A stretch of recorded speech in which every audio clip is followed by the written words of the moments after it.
La clase que les voy a presentar hoy, llamada Tácticas de Inserción, es una clase que tiene como objetivo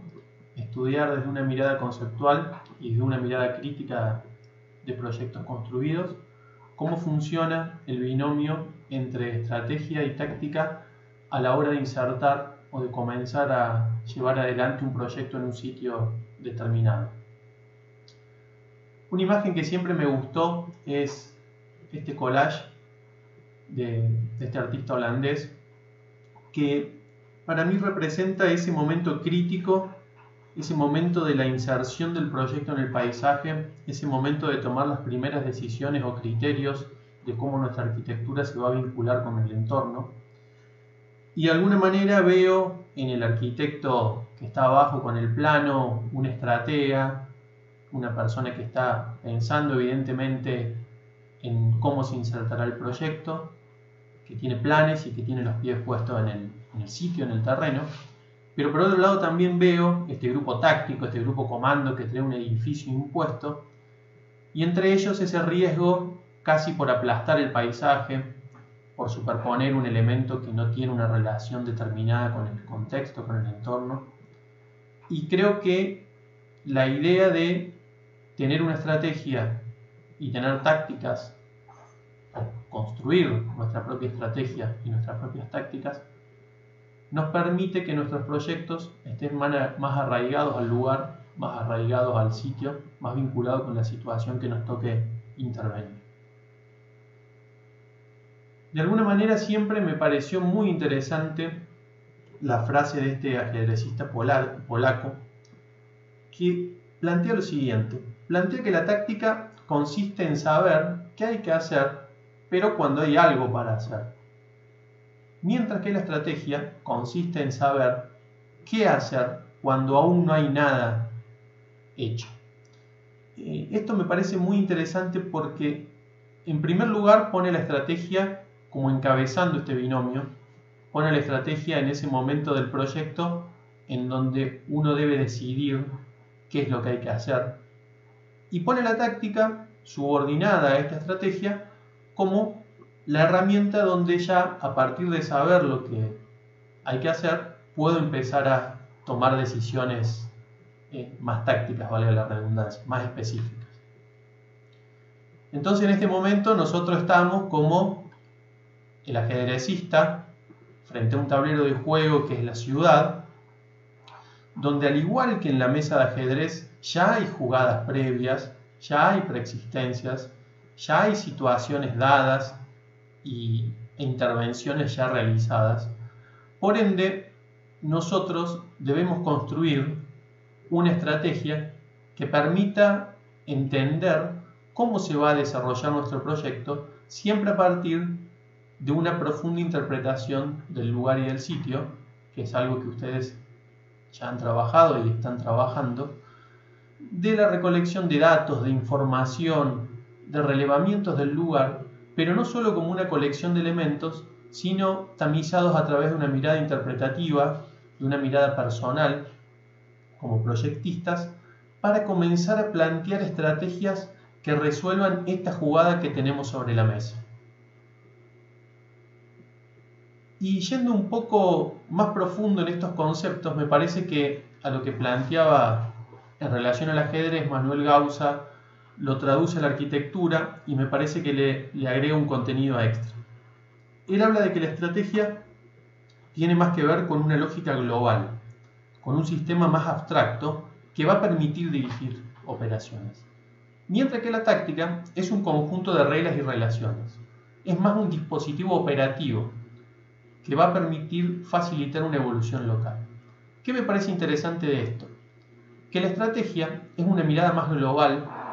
más abstracta, que tiene más que ver tal vez en el proyecto con la instancia de ideas. Una estrategia puede ser válida en muchos lugares diferentes.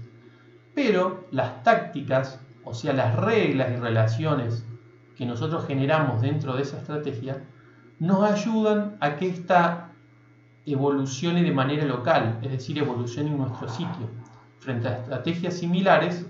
las tácticas pueden ser diferentes dependiendo del terreno donde uno tenga que intervenir. Siempre me pareció interesantísima la tapa del disco de Joy Division de 1979, que si bien en realidad es la representación de ondas de radio, me parece muy inspiradora a la hora de accionar sobre el terreno. Es decir, estos proyectos que de alguna manera, previo a aparecer en un sitio determinado, accionan sobre el terreno de una manera de que éste se vaya adaptando amablemente a la arquitectura que después va a venir, ¿no? Entonces, muchas veces aparece este juego de que, por un lado,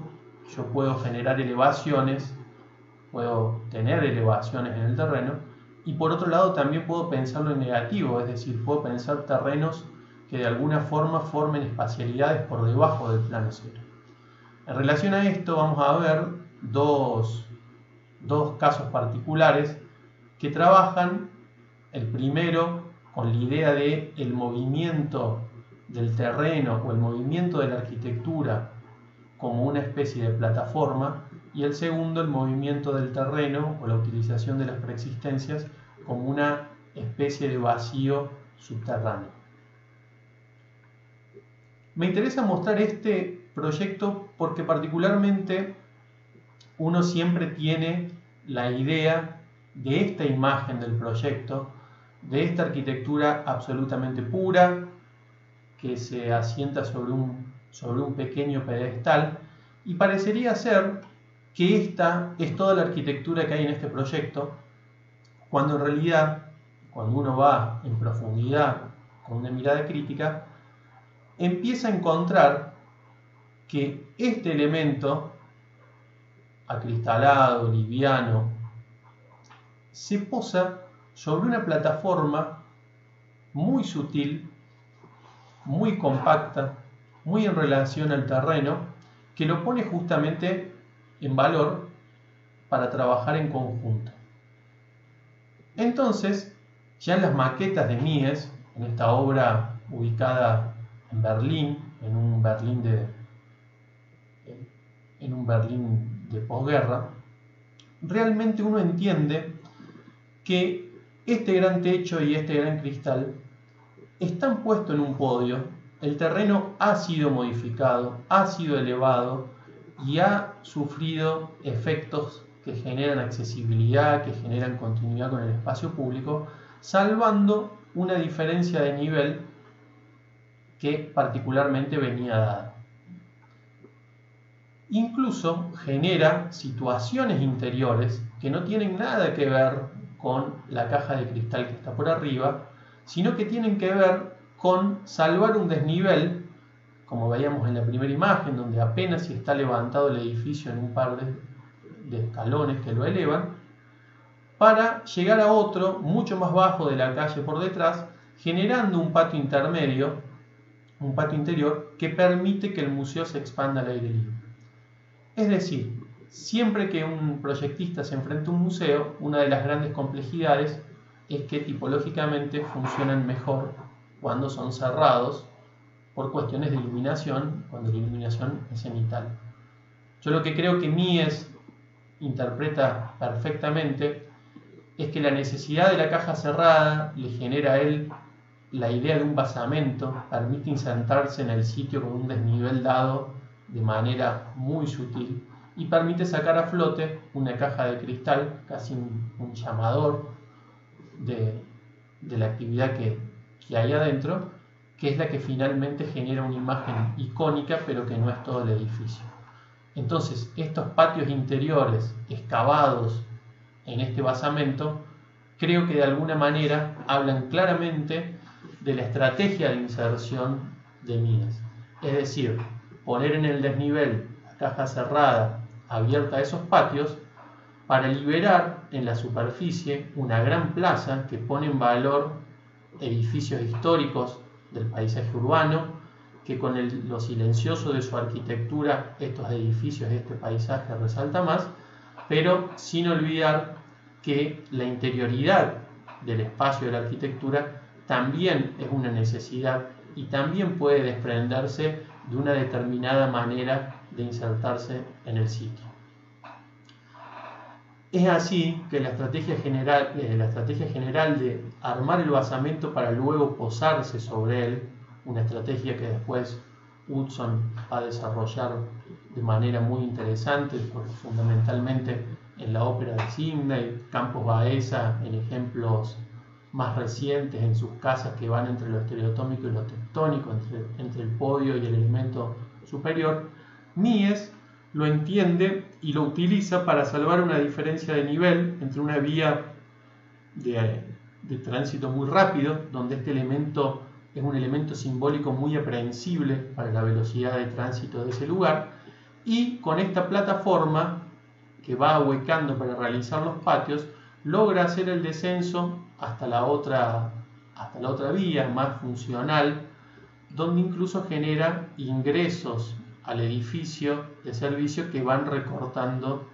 el terreno para hacer de este edificio un edificio de museo con todas las condiciones funcionales que tiene que tener. También vemos de nuevo cómo pone en valor la iglesia, que está muy presente en el paisaje urbano a partir de liberar esta plaza completamente. Y logra además una intimidad muy interesante para las salas del museo que están en el nivel inferior. Un caso opuesto es el del Museo de la Memoria y los Derechos Humanos en Santiago de Chile, que se hizo en el año 2009. Opuesto en el sentido de que en lugar de elevar el volumen sobre una plataforma, lo que deciden hacer, y en parte por la preexistencia de un terreno con un gran espacio excavado, deciden mantener la depresión en el terreno, hacer de la depresión en el terreno un espacio público de altísimo simbolismo y de altísimo valor espacial, y poner el volumen sobre el plano cero, sobre el horizonte, haciendo que todo descienda por debajo de él para luego volver a entrar. Hay una noción de inserción urbana muy clara frente a este edificio ubicado en Santiago de Chile. Tenemos un gran parque por un lado, un gran espacio predominantemente habitacional por el otro, de una densidad bastante alta, al menos en su tejido constructivo. Y vemos en el croquis cómo el edificio pretende entrelazar de manera visual, como un cañón, el parque con los edificios o con el tejido existente del otro lado.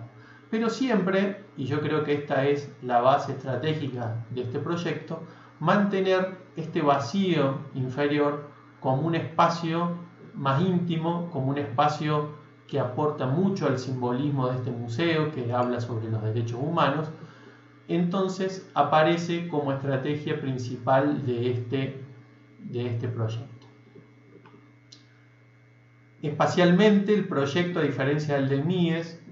la arquitectura propiamente dicha, la interioridad del proyecto propiamente dicha, pasa por encima del espacio público. Aparece una gran depresión, una gran plaza que a partir de escalinatas y de rampas se va conectando con el espacio público, y que a futuro, acá vemos el edificio del museo con sus estacionamientos, a futuro plantea una ampliación residencial que va a ser absorbida por este gran espacio urbano. Realmente una obra muy interesante, una obra muy sutil en su expresividad, pero que pone de manifiesto cómo una estrategia opuesta a la de Mies también puede tener un valor muy importante. Incluso esta plaza con esta pendiente es de gran utilidad para actos públicos, que en un museo de este tipo, a diferencia del de Mies, que era de arte, es muy importante. Siempre esta obra me recuerda en parte a las obras de arte de Lucio Fontana, este rosarino un poco italiano, un poco argentino, que en la década del 60 empieza a hacer estas exploraciones espaciales en sus telas, hablando un poco del vacío, hablando un poco de la tensión de la superficie, y creo que obras de este tipo tienen que ver un poco con eso, que además, asociado a esta frase de Mumford que dice que la ciudad es lo que queda cuando sacamos los edificios, me parece muy interesante entender este concepto de huella a la hora de insertarse, que más allá que estos edificios estén o no sobre esta huella, o tengan esta forma o no, esta geometría o no, ya todo está dado en este basamento subterráneo, en este basamento por debajo del nivel cero, que ya es un espacio público de calidad, que ya es un espacio público que aporta a la ciudad, más allá de la arquitectura que uno puede plantear. Es decir, esta primera estrategia de llevar el espacio público por debajo, seguida por las tácticas de la utilización de las rampas, la utilización de las escalinatas, genera una arquitectura que, por más moderna que sea en relación a su contexto próximo, muy histórico, que es el ingreso al parque, de alguna forma la interacción está dada por este espacio público y no tanto por el edificio en sí. Y esto me parece muy interesante de entender a nivel de inserción en un espacio urbano, porque nos habla que previo al edificio hay un tratamiento del espacio público que le va a dar soporte, ya sea un pedestal como el que trabaja Mies, que salva un determinado desnivel en el terreno, o ya sea un espacio abierto pero subterráneo, es decir, por debajo del nivel cero, por debajo de la tierra, que va generando espacios urbanos de contención, espacios públicos con un significado particular en relación a la función de un edificio determinado.